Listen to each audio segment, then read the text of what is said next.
పరిశుద్ధమైన నామమునకు మహిమ కలుగునుగాక. సహోదరి రమ విజయవాడ సిటీ నుంచి ఇక్కడికి రావడం జరిగిందండి. లైవ్లో అన్నయ్య ప్రోగ్రామ్స్ వింటూ తను లాస్ట్ ఇయర్ డిసెంబర్లో రక్షణ పొందడం కూడా జరిగింది. ప్రతి నిత్యం కూడా యూట్యూబ్ ద్వారా వచ్చేటువంటి అనుదిన వాక్యం కానీ దేవుని యొక్క లైవ్ ప్రోగ్రామ్స్ కానీ అన్నీ చూస్తూ దేవునిలో మంచిగా విశ్వాసంలో బలం పొందడానికి గత కొన్ని వారాల క్రితం కూడా ఒక మంచి సాక్ష్యాన్ని పంచుకున్నారు. ఈ వారంలో తన సాక్ష్యం ఏంటంటే, తన తమ్ముడు కుమారుడు ఆడుకుంటూ ఉన్నాడు. 14 సంవత్సరాల వయసు ఉంటుంది. ఆడుకోవటానికి వెళ్ళి పిల్లలతో ఆడుకుంటున్న క్రమంలో ఎదుటిగా ఉన్నటువంటి బాబు ఒక చెయ్యో మరి ఏదో తగిలి కనుగుడ్డు అది బాగా బ్లాస్ట్ అయినట్టు, అంటే కనుగుడ్డు డ్యామేజ్ అయిపోయింది. కుడి కన్ను డ్యామేజ్ అయిపోతే వెంటనే వాళ్ళు బాబుని తీసుకొని, బ్లీడింగ్ అవుతున్నటువంటి ఆ బాబుని తీసుకొని ఎల్వి ప్రసాద్ అనేటువంటి డాక్టర్ ఆయన హాస్పిటల్కి తాడిగడప అనేటువంటి ప్రాంతానికి బాబుని తీసుకొని వెళ్ళారు.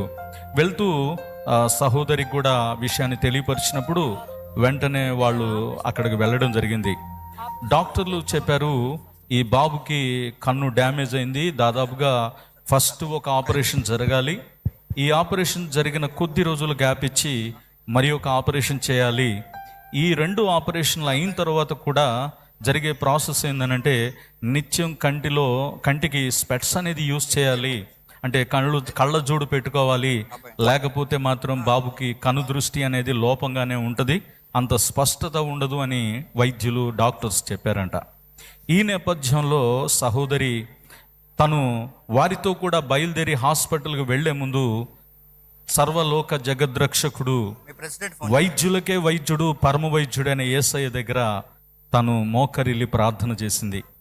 నాయనా, మరి నా తమ్ముడు కొడుకు ఇలాంటి పరిస్థితిలో ఉన్నాడు, కనుగ్రుడ్డు నుండి రక్తము, ఈ విధంగా ఆపరేషన్స్ ఇవన్నీ కూడా వైద్యులు చెప్పారు, కానీ నీకు అసాధ్యమైనది లేదు. నీ పాదాల చెంత నేను ప్రార్థన చేస్తున్నాను. ఆ బిడ్డకి ఆ కళ్ళజోడు పెట్టుకునే పరిస్థితి ఉండకూడదు, ఆపరేషన్స్ విషయంలో కూడా ఎటువంటి ఇబ్బంది ఉండకూడదు. మీరు కృప చూపండి, దయ చూపండి.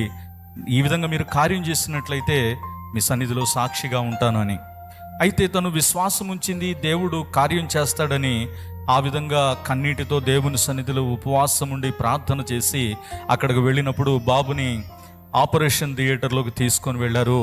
ఒక ఆపరేషన్ జరిగింది.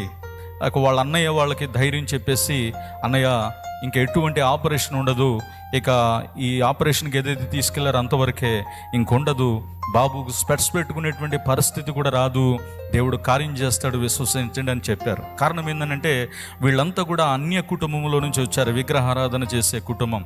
కాబట్టి వాళ్ళకి ఈ సహోదరి చెప్పిన మాటలు విశ్వాసాన్ని కలిగించాయి. అయితే తను వెళ్ళిపోయింది. తర్వాత జరిగిన విషయం ఏంటంటే, 2వ ఆపరేషన్ అవసరం లేదని డాక్టర్లు, ఒక ఆపరేషనే సరిపోయింది, బాబుకి ఎటువంటి ప్రాబ్లం లేదు, 2వ ఆపరేషన్ అవసరం లేదు, కండ్ల జోడు కూడా పెట్టుకునే అవసరత లేదు అని వైద్యులు చెప్పారని డాక్టర్స్ చెప్పినటువంటి విషయాన్ని సహోదరికి ఫోన్ చేసి చెప్పారంట. ఈ కార్యం ఎలా జరిగింది? సహోదరి విశ్వాసం ఉంచింది, దైవజనుల మాట మీద విశ్వాసం ఉంచింది, దేవుని లేఖనాలను విశ్వసించింది. విశ్వాసమునకు కర్త అయిన దేవుడు బిడ్డ విశ్వాసాన్ని గణపరిచి ఆపరేషన్ సక్సెస్. 2వ ఆపరేషన్ లేదు, కళ్ళజోడు పెట్టుకునే పరిస్థితి లేదు. బాబుని దేవుడు సజీవుల లెక్కలో గొప్పగా నిలబెట్టిన దేవునికే మహిమ కలుగును గాక. హల్లెలూయా. Praise the lord. విశ్వాసం ఉంచి